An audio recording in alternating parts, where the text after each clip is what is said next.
Mutton పులుసు marination కోసం spoon కారం, ఉప్పు తగినంత, పసుపు కొని ఇలా కలిపి నూనె కూడా వేద్దాము.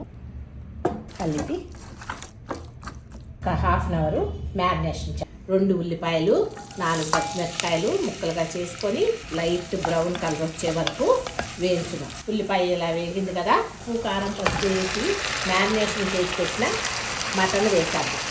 తిప్పి మీడియం ఫ్లేమ్లో పెట్టి మూత పెడదాం. అల్లం వెల్లుల్లిపాయ పేస్ట్ వేద్దాము, తిప్పుదాము.